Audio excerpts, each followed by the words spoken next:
Hello, everybody. Thank you. Thank you. Thank you. This is a podcast by my dad and my uncle, and they're still unbelievably talking about music. Quite unbelievable. So I hope you enjoy it as much as we all did. It looks like they're going to start in about 14 seconds.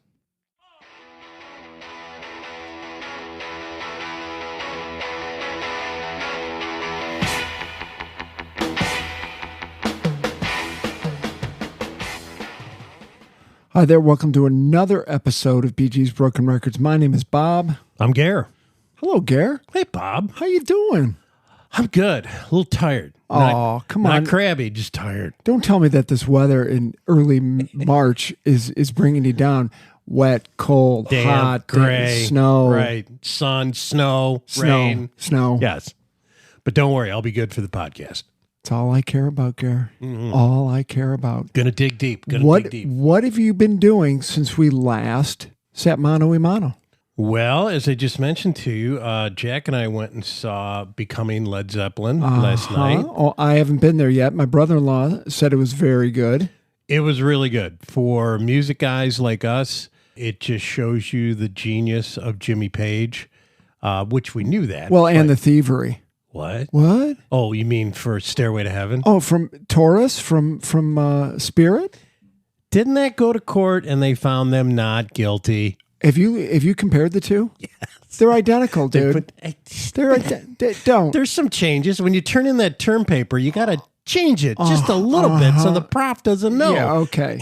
All right, so we flatted a third. But and what about on Led Zeppelin 2 when the Lemon song was Killing Floor and he didn't give Willie Dixon credit and he got sued for that? Whoa, I didn't know about Hey, that one. whoa. But other than that, he was pure and original. So I heard that they actually went up through the end of the first album, maybe into the beginning of the second album, because they didn't want to get into all the stories about the touring, Correct, and the fishing out the window and the groupies and all that stuff. Hence the name Becoming. Right. They took you right up to the end of 69, right? 70. Yeah. Like, right. It's kind of like Alex Van Halen's book. He only goes up to 1984. And, you know, why didn't you include Sammy and all this kind of stuff? He's like, because I wanted to show the beginning and how we became right. Van Halen / Led Zeppelin. See, look, just pull them both in, right? Well, on that note, you got to hold on one sec while I find something. All right, I found it. All right, so Gare sent me this, I don't know how long ago. You may need to turn the volume down just a pinch, but this is GD hilarious. This is DLR, isolated vocals, non-word vocals for Running with the Devil. Get ready. Oh, yeah.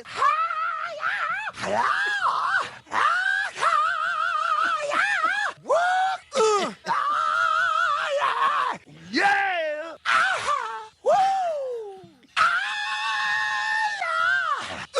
Woo. Woo.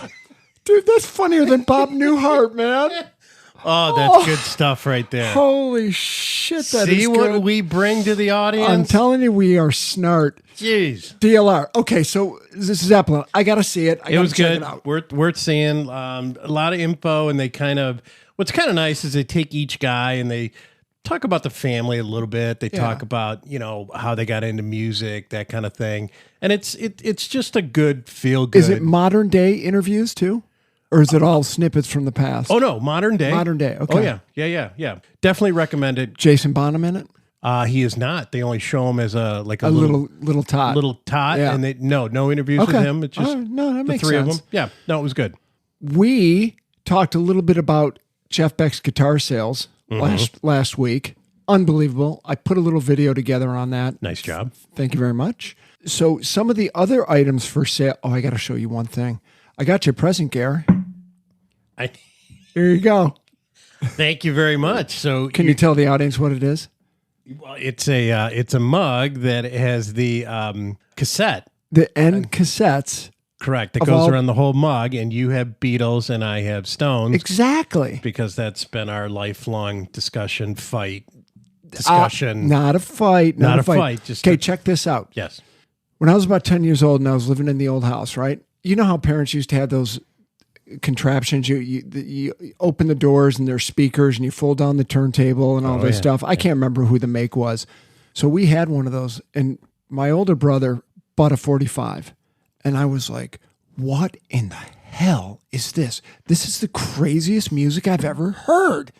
Somehow I have the 45 sleeve downstairs, but I don't have the 45. Okay. Discogs. Do you know Discogs? It's basically music porn. You can get anything you want, right? Including a copy of Billy Preston doing Space Race in 45. Ooh. It takes me back to my youth. But what do you see on the front cover, Gare, that makes you laugh? Oh, are those like supposed to be girls? No. Maybe the price tag. Oh, I was. And from Kresge's. Kresge's 64 cents. Wow, I was kind of looking at the mud flap girls here. No, I looked at that and I'm like, oh, that's the Kresge K. Wow, look at that. Oh, and A&M Records, we're going to be in town. We've got to go to Herb Alpert. I know, when is it? I thought it was this week. Oh, I thought it was the end of the month. I don't know. I got to check. All right. We'll have to look. Oh, look at. Oh, that would be worth taking taking a picture of it and framing the price. I'm telling you, it takes me way back. People are getting older. Oh, yes. People are dying. Starting to see some We've had a lot. I'm going to go first, Gare, because this one we forgot to mention the other day. Let me put on my reading spectacle. Sexy specs, right? Wayne Osmond died 1 January, age 73. The American singer and guitarist was the founding member of the pop group, the Osmonds. Formed in 58, they began as a barbershop quartet with Wayne, joined by his brothers. I don't even need to read this. Alan, Wayne, Merrill, Jay, Donnie, and Jimmy. Look at you. I just know them. Adding siblings Donnie and Jimmy in the 60s, they switched to bubblegum pop sound, won Bad Apple, spent 5 weeks in the U.S. charts, and Further successful singles Down by, such as Double Lovin', Yo-Yo, and Down by the Lazy River established them. Then their 1972 album, Crazy Horses, saw them develop a harder edge, rock form style. Well, don't forget the terrible Jackson 5 made-for-TV movie. We got to get those Osmonds. With Freddie Boom Boom Washington as the dad. Or something like that. We got to get here. I got to get those Osmonds. I watched something, Merrill was talking about, they went to, like, all these bikers, they went to, like, I don't know, Florida, and all these bikers were in the audience, because they thought Crazy Horses was like some heavy metal band. Oh, and out here come the Mormons, all in white. What's up? With their dancing and no sideburns, and they were like, they really were curious who we were. We blasted it all out, and they loved us by the end. Yeah, boys are pretty good. So, that's funny. Wayne Osmond, give me another one. Roberta Flack. Yeah, huge. That was big. And why did I just lost my piece of paper on Roberta? Killing Me Softly, right? And American singer, songwriter, and pianist, known for her smooth, emotive vocals and genre blending sound spanning jazz, soul, R&B, and pop. Born in 1937 in North Carolina, classically trained. Exactly what I was going to say. Exactly. Flack gained widespread recognition with her 1969 album, First Take, which included The First Time Ever I Saw Your Face. Everyone knows that song, which became a major hit after Clint Eastwood featured it in the movie Play Misty for Me. You ever seen that movie? I think I tried once. I don't think I've made it through. Because I saw that and I was like, I've never seen, and the critics love it. They've always, Clint Eastwood, they always, he got started with Play a Bit of Misty. And I'm like, I've never seen it. And I didn't know if you had seen it. No, haven't seen it yet. Okay. And then she started working with Donny Hathaway, Closer I Get to You, won multiple Grammys, honestly, and is known for her in-depth and emotional power. So she just passed away. That was in the last week. Correct. Carl Dean, yes. The husband of Dolly Parton that no one really even knew he really existed. 50 years. Yeah. Well done. Well done, Dolly. I read a thing. Basically, they never had kids because she was so focused on her career. It was one of those marriages where she was kind of on the road and he was kind of doing his thing and it worked. He had an asphalt company. Yeah. Yeah. Well, babe, I gotta stay home for the trucks are Man. coming, and I got a lot of holes I gotta fill. You know, Got one of them rolling machines yeah. there. God damn it, we So got. he met Parton in '64 outside a laundromat in Nashville when she was just starting her music career, and they married in '66. Have you seen some of those pictures when they first met? No. Oh, Dolly. I mean, just a young. You know, they're both just so young, Right? And before she had any plastic surgery and the boobs and the whole, Yep. just Well, she had plastic surgery. That's a wig she wears. What wait, do you? wait. She's how old? Hold on, come on. I'm gonna I slap. thought she was like 45. I'm gonna slap your face. There you go. Joey Molland, the British guitarist, singer, songwriter, the last surviving member of the band Badfinger. I know you're always been a big fan. Yep, started out in Liverpool. He was born in '67. He joined Badfinger in '69. They signed to Beatles Apple Records. 67. He was born. He was born in '47. Thank you. You're welcome. He joined Badfinger. Yeah, he joined Badfinger in '69 when he was 2. That boy can play. And that kid, I'm telling Holy you. smokers. So their big song, "Come and Get It," written by Paul McCartney, and then "No Matter What," "Day After Day," and "Baby Blue," which are all staples on WCSX and those classic rock stations. No more Badfinger, just like no more Ramones. And the big one of the last week, Gare? Oh, David Johansen. Yep. I mean, the guy, I got to give it to him, obviously, through the Dolls, reinventing himself in the 80s, Buster Poindexter. Oh, my God. And then he had a third character. I can't remember who that did was. he? Yeah. Well, I texted, I was going back and forth with Carrie, our friend that we know. Yeah. He saw the Dolls and he also saw Johnny Thunders, like solo. In what year? I'm not sure. Like the real Dolls? I Or the revamped when they came through with Sylvan, and David? do not know. Got it. Okay. But Johnny Carrie, Thunders. can you get back to us on that? Yes, Carrie, hello. Yeah. Can you, Yeah, he died. He OD'd. he was an absolute mess, but he Total was junkie. great guitarist though. Yeah, okay. I mean, punk. yeah, sure. Great. Great hair. Oh, Loved his hair. correct. So it said that he started later exploring blues and folk with a band called the Harry Smiths. Good name. Despite their brief initial run, the Two Dolls, they only had 2 albums, I think, which I've got both downstairs. Heavily influenced bands like the Pistols, the Ramones, and GNR. They reunited in the 2000s with Johansson and Sylvain, sorry, releasing albums like One Day It Will Please Us to Remember Even This. But you know, the Dolls are always in that sentence when they're talking about the Ramones, Cheap Trick. Yep. Dolls fall right in For there. sure. And of influences and all, it's bands that those three, and I'm sure Rock Pile, one album. Yeah. You know, and it's just always in that same sentence. Yeah, exactly. Johansson, rest in peace. Gare, I'm a little pissed off. Wait, before we get away, What? Bee Gees Broken Records, David Johansen Oh, yeah. made it was to his GoFundMe for his cancer treatment. Via Sweet Relief, they had a setup to contribute to his healthcare costs. I think he had nothing. So Bee Gees Broken Records contributed to that. You can go to Sweet Relief and find it. I know he's passed away, but they probably still have expenses, so it may not hurt. So if anyone can throw him a couple bucks, that'd probably be a good thing. Very nice of Bee Gees Broken Records Hey, to you know, do that. Bee Gees is They're big, they're everywhere. They're everywhere. they're big guys. Big guys. Really big, like the biggest Big. guy. The big guys. China, big. Sorry. So Whoa. Garrett, I'm a little pissed. Whoa. Go, Bob. The Grammys, dude. Okay. I know a year and a half ago we just railed on the Rock and Roll Hall of Fame, who still hasn't inducted the New York Dolls. They're still not in it, right? Don't get me going. But okay, let's talk about the Grammys. So I'm going to go back to the good old days, the 60s, right? sure.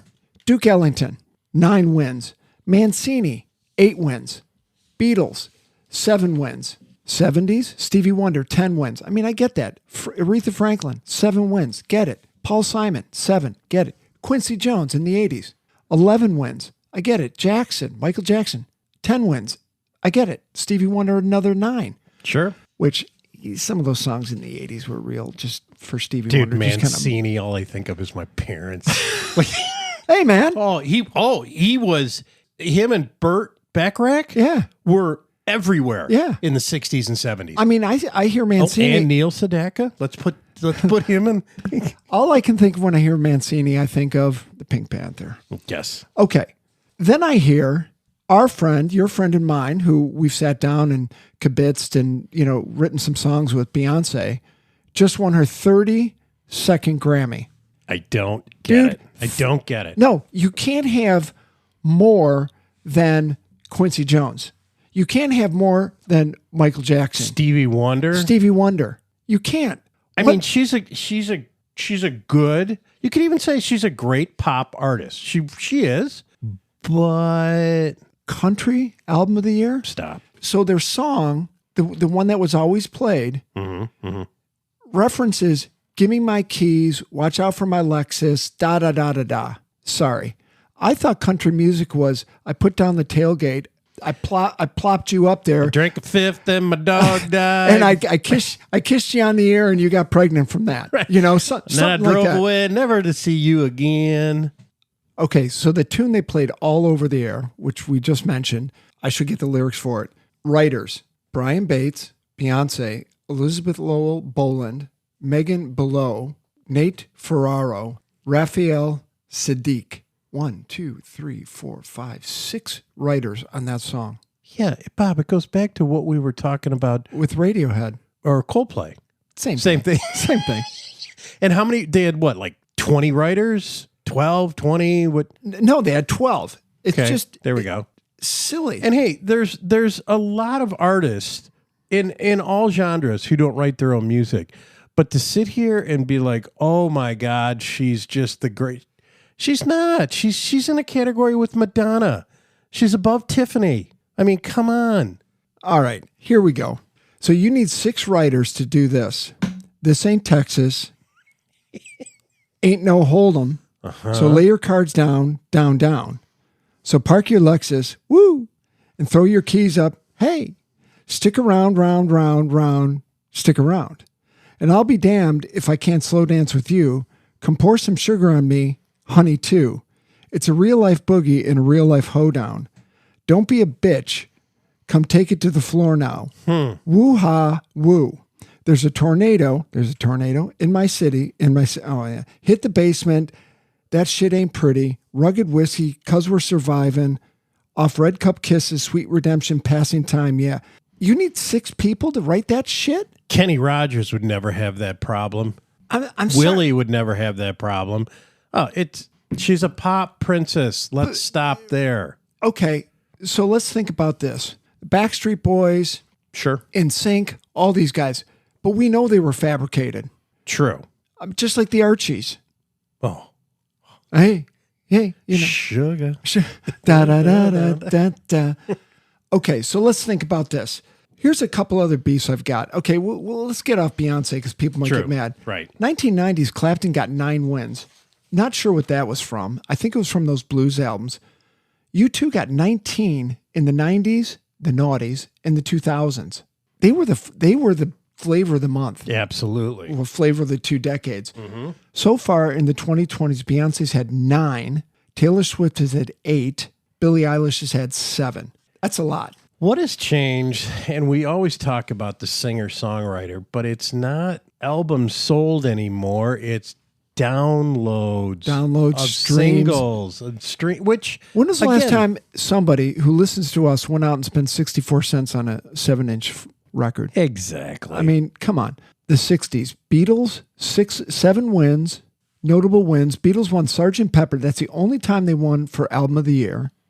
Interesting. The Rolling Stones, Best Contemporary Vocal Performance in 69 for Honky Tonk Woman. Hey, don't forget Babs in 65. Oh, Babs is up there. Yeah. I mean, she's got a great voice. She does. Right. She's just wackadoodle. She's Babs. She's Babs. In the 70s, the Stones got 5 wins. But here's the thing. When you look at, and I'm going to dive into this real quick. When you look at who won what, so notable wins in the 80s. Nope. The 80s with like... No. Here we go. Notable wins in the 60s. Here we go. Beatles won for Album of the Year in 68, Sgt. Pepper's. Sinatra got Album of the Year, 67, A Man and His Music, and Streisand won Best Pop Vocal. Right. In the 70s, the Carpenters got 4, Stevie Wonder 4, Billy Joel 3. Stevie Wonder Album of the Year, Songs in the Key of Life, 77. Carpenters Best Pop Vocal Performance, Close to You, 71. Billy Joel Best Male Pop Vocal, Just the Way You Are. The Stranger is a great freaking album. Great, but look at these artists you're mentioning. I know. Do you think Billy Joel sat there with Tico Torre and said, "Hey, I'm going to move you guys out, and I'm just going to get Max Martin from Sweden in here, and we're just going to write Allentown, and we're going to make sure that all the algorithms line up perfectly, because that's what's selling these days, and it's all calculated these days."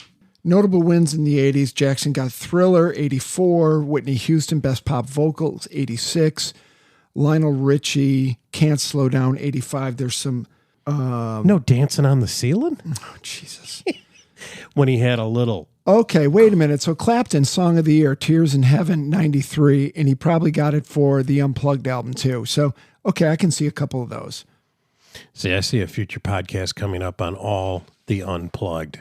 Those were actually pretty awesome. good. I just watched some of the Nirvana one again. You had, dude, the Kiss one. The Kiss one was great, man. So here we go. In the 90s, Metallica got 5 wins in metal. 9 Inch Nails got 1. Sabbath got 1. Now here's where it starts to get funny. First ever Best Metal Performance Grammy winner. Best Metal Performance, 1990 Metallica won. 92 Metallica, the Black Album. And Sabbath got 1 for Iron Man Live. The infamous moment was in 89 when Jethro Tull won the first ever Best Hard Rock Metal Performance over Metallica, leading to a backlash in the creation of a separate metal category. Well, that was and they still talk about that today. That was absolute BS. A heavy metal award going to a band with a flutist. Who stands with his leg funny. Or is it flautist? Ooh. I don't know. Oh, I don't know. Let's see here. Megadeth finally got one in 2017, Dystopia, after 12 nominations over 25 years. Oh, dude, this is crap. 2020's wins, Body Count has a win for a Grammy. Do you remember when you and I saw them at the Emerald in Mount Clemens? Yeah. It was. Yes, I do. It wasn't. When that album came out, and I was driving an old T-Bird, so I mean, it was a long time ago. That was It's a big deal. It was avant-garde. It was risky. It was in your face. And then we saw him in the mid-90s, and you're like, you're kind of weak, dude. No, we saw him in the 2000s. Correct. And he was just kind of strolling around, a little pudgy. Emerald, good. We saw the Romantics there. That's a great venue. It's a great place. I haven't been there 20 years, but Ozzy finally got a Grammy in 2023, Degradation Blues. Do you think they're just giving that to him because he's old and he's got Parkinson's? Well, and I know you don't want to go see the last Sabbath show in England, but how is he going to stand up? No clue. Can't even walk out to the mic. Right. It's going to be interesting. Here's some other ones. Beck beats Beyonce in 2015 for Album of the Year. Even Kanye West almost stormed the stage, repeating his infamous Taylor Swift VMAs moment, but held back. Many believe Beyonce's visual album was groundbreaking and deserved the award. I like Esperanza Spalding beats Justin Bieber and Drake in 2011. Bieber fans were furious, and some even vandalized her Wikipedia page. Oh, nice, mature. Please. 2001, Steely Dan beats Eminem, right? Okay. Steely Dan hadn't put out an album in 20 years. 20 frickin' years. Eminem's album was a cultural phenomenon. It was. But the Grammys went. The Grammy went to Steely Dan, a rock band that hadn't released an album in 20 years. So, Bob, what are you trying to say here? I'm saying they're trying to say... Are you saying that... they're out of touch and they're trying to play it safe. It's like, are you trying to say hate the game? Dude, hate the game? Is it fixed? Look. Don't hate the play. Shush. Bonnie Raitt beats Taylor Swift, Beyonce, Adele, and Harry Styles 2023 for Song of the Year. How about... Look, Adele has got an amazing voice. Amazing. Taylor Swift, she's busted her ass. Beyonce. She has. Yes. Beyonce, I'm sure she's got a great voice. Harry Styles. But I mean, Bonnie Raitt beating those guys? You know what hurts Beyonce, though?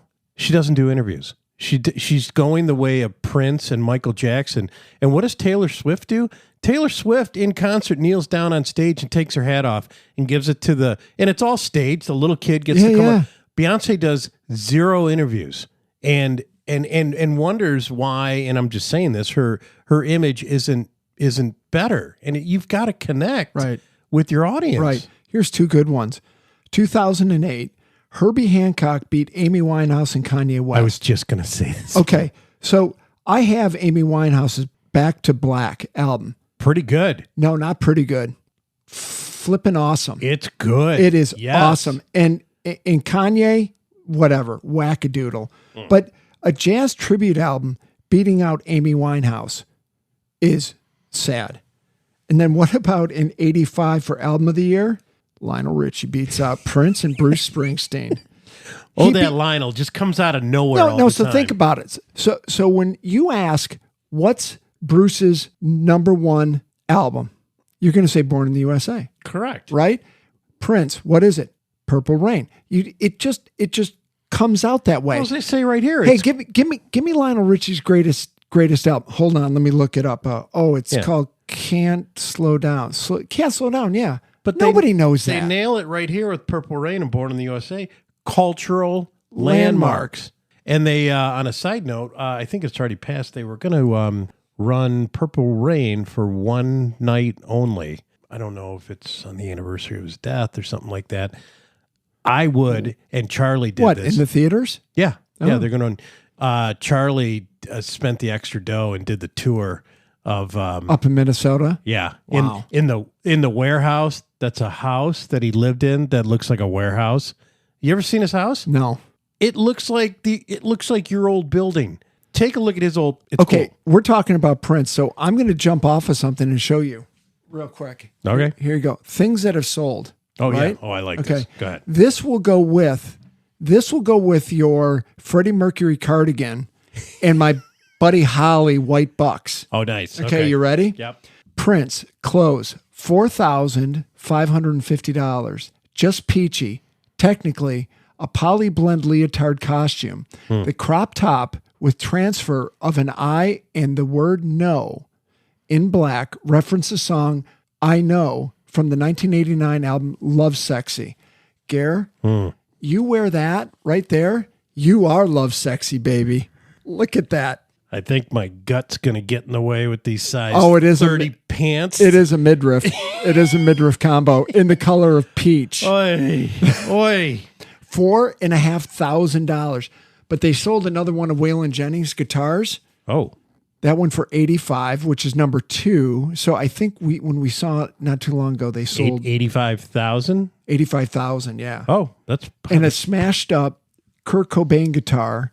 The Japanese-made red Memphis Stratocaster replica, well, most of it, smashed January of 91 in Olympia, Washington. It was the band's first concert of 1991, the last for the Strat. So the Strat is completely beat up, went for $157,000. Anything Cobain. Dude, anything Cobain. Goes big. Yeah. Huh. Okay. Okay. Yeah. I think that Grammys suck. Okay. They're right in the same bucket with Rock and Roll Hall of Fame. So the Beatles, who are my faves, 23 nominations, 9 wins, Best New Artist, Best Performance, Album of the Year, Contemporary Album, Best Album Cover Graphics, all that Sgt. Pepper's. Best Original Score, Let It Be. And then this is where it starts getting bullshitty. Best Music Video, Free as a Bird, 1997. That song sucks. Mm-hmm. It sucks. Mm-hmm. 2014 Lifetime Achievement Award, 96, 2017, 2024, various Hall of Fame and special awards. Okay. Wait. How about this? Rolling Stones had to wait till 1995 to win their first Grammy. For Voodoo Lounge? And Voodoo Lounge sucked. Right. I mean, before that, like the 70s Rolling Stones with Mick Taylor, like 70 to 75. Let It Bleed. Sticky Fingers. It's Only Rock and Roll. I mean, come on. Yeah. Yesterday, snub of the year. 1966, yesterday, the song by the Beatles lost out to Tony Bennett's Shadow of Your Smile. Don't even know that song. Yeah.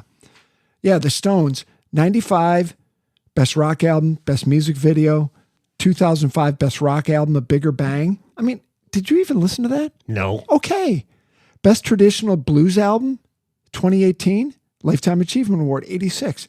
They never won album or record of the year. When they start rolling out Lifetime Achievement Awards for like Grammys, Oscars, it's like, all right, you're old. Well, maybe this doesn't pertain to the Stones here, but you're old, so we're going to give you this. Okay, cool. Thanks. I mean, they got a Grammy for the best album cover graphic, Sgt. Pepper Lonely Hearts Club Band.